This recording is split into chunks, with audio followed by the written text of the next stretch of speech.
हम तो है ना, सिर्फ एक कंपनी नहीं है। ये बिहार के सपनों की आवाज है। इसकी शुरुआत बिहार के दरभंगा जिले से आने वाले अनिमेष प्रियदर्शी ने उस पीड़ा को समझकर की, जिसमें हर साल लाखों लोग रोजगार के लिए अपना घर और अपना बिहार छोड़ने पर मजबूर हो जाते हैं।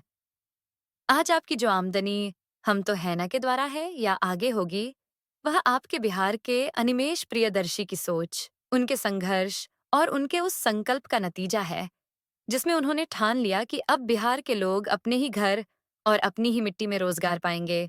और हम तो है ना, उसी संकल्प का एक महत्वपूर्ण कदम बना। तो आइए अनिमेष प्रियदर्शी को थोड़ा ठीक से जानते हैं। अनिमेष प्रियदर्शी ने बिहार में हम तो है ना की शुरुआत की है, जिसके द्वारा वो न केवल आपकी स्किल बढ़ाने और आपको ट्रेनिंग देने की, बल्कि बिहार के मजदूरों के लिए बिहार में ही रोजगार के अवसर पैदा करने की कोशिश कर रहे हैं।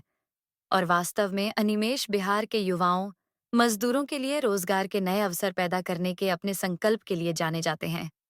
उनका लक्ष्य साफ है, बिहार में रोजगार, बिहार में सम्मान और बिहार में भविष्य। उनके इसी विजन ने उनके द्वारा की गई स्टार्टअप्स जैसे कि SMK राइड, हम तो है ना, एवं स्टेट डिलाइट ने आज हजारों परिवारों को अपने ही राज्य में आत्मनिर्भर बनने की ताकत दी है। और उनकी पूरी टीम दिन रात बिहार के लाखों परिवारों को अपने ही राज्य में रोजगार देने एवं आत्मनिर्भर बनाने के लिए कार्य कर रही है। आपको यह जानकर खुशी होगी कि दरभंगा, बिहार के रहने वाले अनिमेष प्रियदर्शी सिर्फ एक इंजीनियर ही नहीं है, बल्कि वे 19 वर्षों के अंतर्राष्ट्रीय अनुभव और 30 से भी अधिक देशों में काम करने के बाद अब उस अनुभव को अपने राज्य के विकास में लगा रहे हैं। उन्होंने एक विशेष प्रोग्राम तैयार किया है, जिसका नाम है ISV, इन स्टेट वैल्यू, जिसका उद्देश्य बिहार में हजारों कंपनियां, हजारों निवेशक और करोड़ों रोजगार के अवसर लाना है।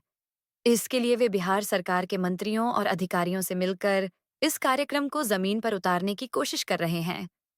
चलिए, अब हम ट्रेनिंग की प्रक्रिया को आगे बढ़ाते हुए आपको अगला हिस्सा दिखाते हैं। नमस्कार, आपका स्वागत है। हम तो है ना इलेक्ट्रिशियन प्रशिक्षण कार्यक्रम में। इस प्रशिक्षण में हम सीखेंगे कि इलेक्ट्रिकल काम को सुरक्षित और सही तरीके से कैसे किया जाए। वायरिंग से लेकर उपकरण इंस्टॉलेशन तक हर काम में सेफ्टी और क्वालिटी पर ध्यान दिया जाएगा। एक, परिचय एवं आचार संहिता। सबसे पहले यह समझना जरूरी है कि इलेक्ट्रिशियन का काम जिम्मेदारी भरा होता है। समय पर साइट पर पहुंचना, अनुशासन बनाए रखना और टीम के साथ तालमेल में काम करना अपेक्षित है। काम इस तरह किया जाना चाहिए कि साइट सुरक्षित रहे और किसी को जोखिम न हो। 2. PPE एवं सेफ्टी नियम। काम शुरू करने से पहले PPE किट पहनना आवश्यक है। Helmet, insulated gloves, safety shoes और गॉगल्स आपकी सुरक्षा के लिए होते हैं। खुले तार, गीली जगह या बिजली से जुड़े क्षेत्रों में अतिरिक्त सावधानी रखना बहुत जरूरी है। 3. औजारों का सही उपयोग।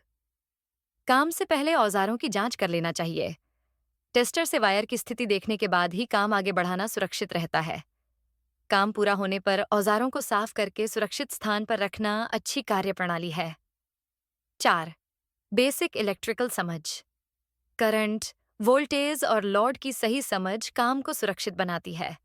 सिंगल फेज और 3 फेज सप्लाई को पहचानना जरूरी होता है। MCB और अर्थिंग का सही उपयोग दुर्घटनाओं से बचाता है। 5. वायरिंग एवं कंड्यूट काम। वायरिंग साफ और व्यवस्थित होनी चाहिए। कंड्यूट पाइप और जंक्शन बॉक्स सही तरीके से फिट करना आवश्यक है। अच्छा इंसुलेशन लंबे समय तक सुरक्षा देता है। 6. DB और लोड प्रबंधन। डिस्ट्रीब्यूशन बोर्ड की इंस्टॉलेशन सोच समझकर की जानी चाहिए। लोड को संतुलित रखना और ओवरलोड से बचाव करना बहुत महत्वपूर्ण है। हर सर्किट की सही लेबलिंग रखरखाव को आसान बनाती है। 7. लाइट और उपकरण इंस्टॉलेशन। फैन, लाइट और अन्य उपकरण मजबूती से लगाए जाने चाहिए। कनेक्शन सुरक्षित हों और हैंडओवर से पहले परीक्षण किया जाना चाहिए। इससे बाद में होने वाली समस्याओं से बचा जा सकता है। 8. आपात स्थिति एवं first aid. Shock, short circuit या आग जैसी स्थिति में शांत रहना जरूरी है। सबसे पहले बिजली की सप्लाई बंद की जानी चाहिए। जरूरत पड़ने पर फर्स्ट एड देना और सुरक्षित स्थान पर जाना चाहिए। 9. प्रैक्टिकल जांच। इस चरण में किए गए काम की प्रैक्टिकल जांच होती है।